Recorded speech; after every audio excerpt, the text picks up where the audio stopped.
18 h à Sainte-Eulalie, au nord de Bordeaux. L'heure est au grand débat. Une dizaine de gilets jaunes est venue échanger ce soir-là leur rond-point contre la salle communale. Climat tendu, la semaine dernière, le maire a demandé en référé la fin de l'occupation. Et là, on n'a rien fait comme dégâts. Je trouve ça vraiment...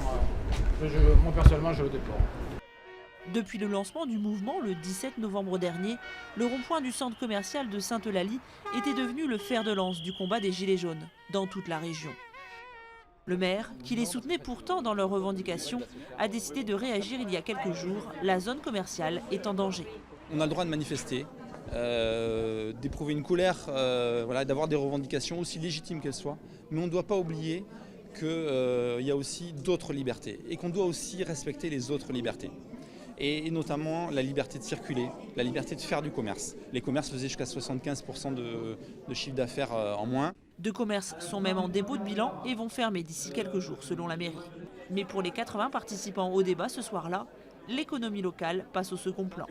La grogne se concentre sur les impôts, les retraites et les privilèges des hommes politiques. La taxation, elle est devenue de plus en plus importante et il a taxé, et surtout, il a taxé ceux qui étaient les plus modestes. Pour rendre la fiscalité plus juste et plus efficace, nous pensons qu'il faudrait réduire le train de vie du gouvernement et de l'État. Ah ouais, là, c'est bien.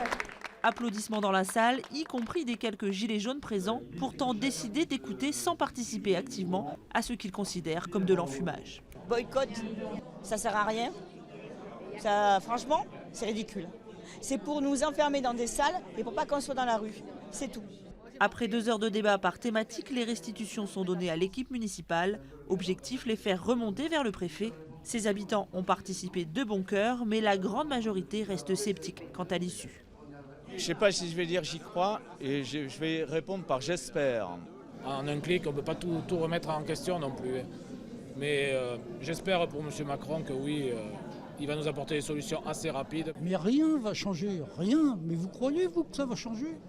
Moi, je ne crois pas. Hein. Tous, gilets jaunes ou pas, se quittent en partageant un même constat. Si rien de probant n'est proposé par le gouvernement en mars, le climat social pourrait devenir encore plus violent.